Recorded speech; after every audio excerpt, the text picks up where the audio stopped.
Terima kasih Anda masih bersama kami. Bagi Anda yang baru saja bergabung, kami hadirkan kembali 3 berita utama hari ini. 4 orang terluka dalam kecelakaan antara truk, angkot, dan warung di Kota Sukabumi. Seorang lansia ditemukan dengan tangan terikat dan leher terluka di bendungan PLTA Ubruk, Kabupaten Sukabumi. Kami ajak Anda melihat ragam tas anyam unik khas Tasikmalaya.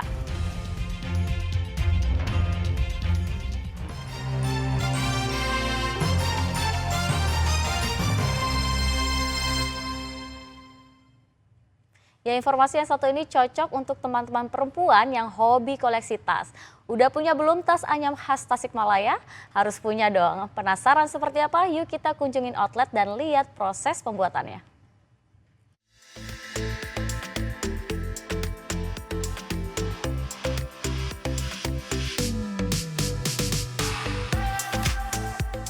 Bentuk unik, warna-warni cantik, dan tekstur anyaman yang rapi. Tentu menarik banyak perhatian para wanita untuk membelinya. Tas-tas cantik ini tak hanya jadi benda yang menguntungkan untuk dijajakan para penjual dan dibeli untuk digunakan para pemilik barunya. Nah, tapi tas anyaman ini juga jadi kebanggaan kerajinan khas Tasikmalaya. Ya, salah satu kearifan lokal yang paling terkenal di Tasikmalaya adalah seni anyaman bambu. Anyaman bambu telah jadi warisan budaya yang penting bagi masyarakat Tasikmalaya selama berabad-abad.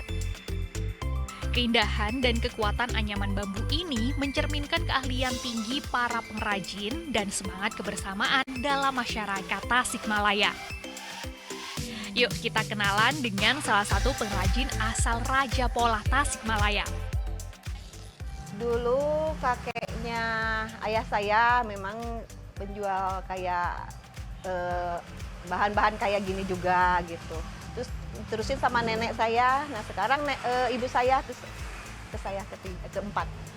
Ciri khasnya Raja Polah dari dulu ini gitu. Sama stiker. Ya pertama booming ini tas ini ya kami produksi tas ini tahun 2005 dari mulai ibu saya terus lanjut ke saya gitu.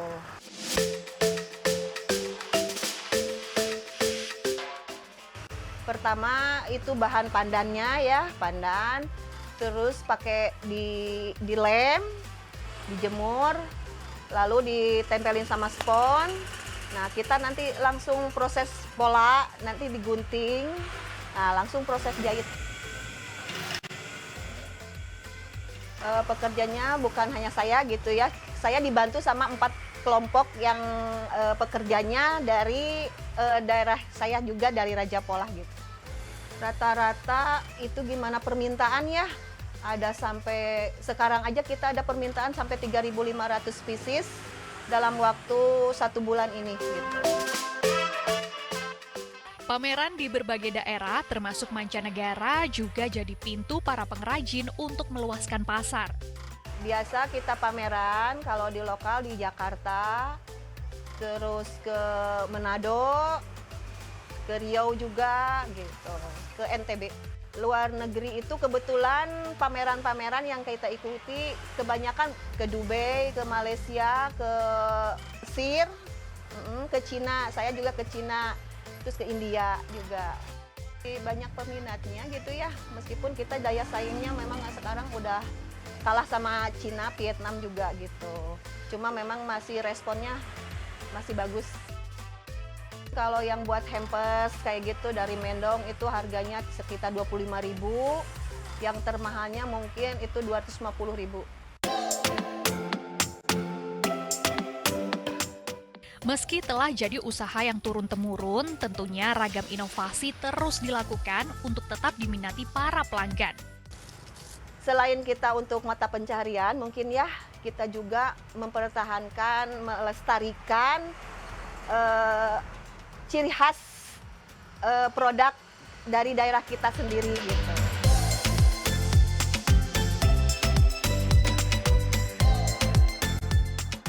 Tak hanya sekedar melestarikan kerajinan khas daerah Tasikmalaya, Kini, kawasan Raja Pola juga jadi pusat destinasi wisata hingga jadi peluang untuk meningkatkan taraf ekonomi masyarakat setempat.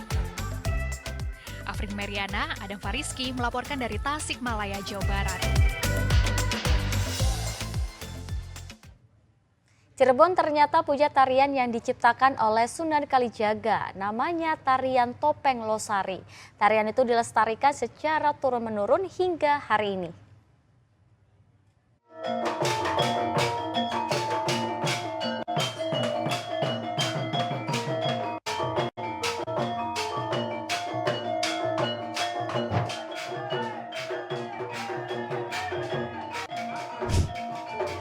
Tarian ini adalah tari Topeng Losari yang merupakan tarian yang berasal dari Cirebon. Tari topeng pertama kali diciptakan oleh Sunan Kalijaga sebagai media penyebaran agama Islam. Tari Topeng Losari disempurnakan oleh Pangeran Angkawijaya yang merupakan cucu dari Sunan Gunung Jati dan ditarikan secara turun-temurun hingga saat ini. Di Sanggar Purwa Kencana, Kecamatan Losari, Kabupaten Cirebon inilah tari Topeng Losari dipelajari dan dikembangkan oleh sejumlah anak-anak dan remaja.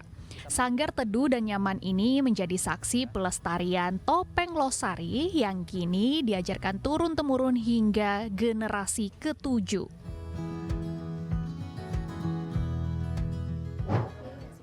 Tadi sudah lihat penampilan teman-teman untuk nari topeng. Nah sekarang mau ikutan juga untuk belajar nari topengnya. Sekarang lagi dipakein dulu kain-kainnya, persiapan.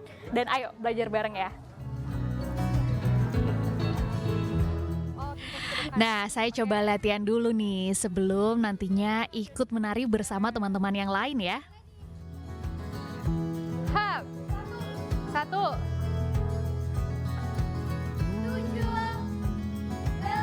8. Oh ya, 1.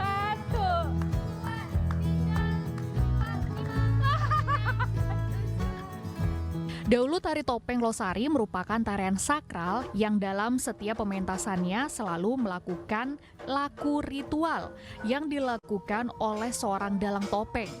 Dapat dikatakan bahwa tarian ini memiliki fungsi sebagai ritual karena dalam setiap pertunjukannya selalu melakukan doa-doa khusus dan terdapat beberapa sesaji.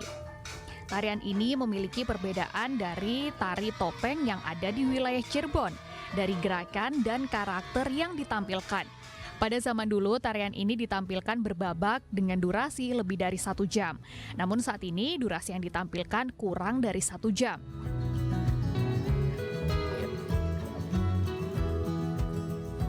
Pada tarian pakemnya, penari topeng ini tidak boleh memakai make up. Karena ini adalah sebuah tari ritual dan tari Topeng Losari dijadikan pendekatan antara Tuhan dan bumi. Jadi dalam tari Topeng Losari ini berada di tengah antara langit dan bumi sebagai media ritual 3 dimensi.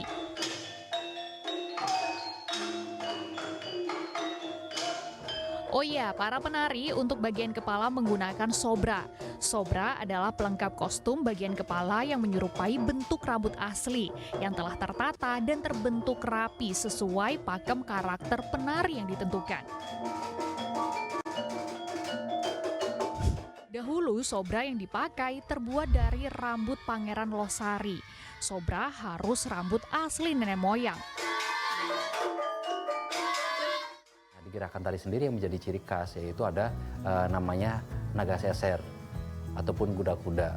Yang keduanya adalah gantung sikil yang menyerupai setengah lingkaran Dewa Siwa dan yang setengah lingkaran badan untuk meliuk merotasi seperti durasi waktu. Kalau di Losari sendiri kan ada beberapa tokoh dari mulai Panji Sutrawinangun, ada tarian namanya Panji Sutrawinangun ataupun Pamindo, ada tari itu, terus itu digambarkan dengan topeng putih.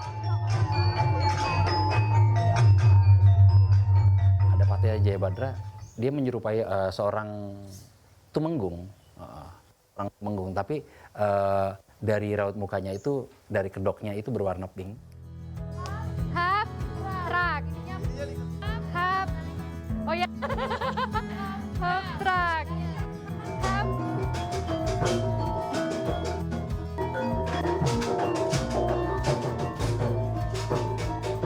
Oh ya, oke.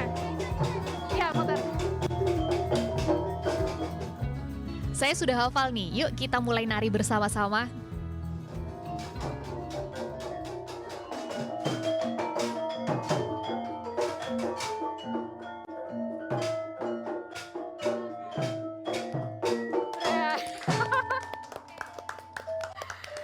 Ternyata kalau mau belajar nari topeng perlu kekuatan kaki ya, terus juga perlu cekatan banget di bagian tangan. Seru banget tapi. Afrin Meriana dan Fariski melaporkan dari Cirebon, Jawa Barat. Belajar apa lagi nih? Ya, informasi tadi mengakhiri jumpa kita. Atas nama rekan yang bertugas, saya Tetrika Putri mengucapkan terima kasih atas kebersamaan Anda. Selamat beraktivitas dan sampai jumpa.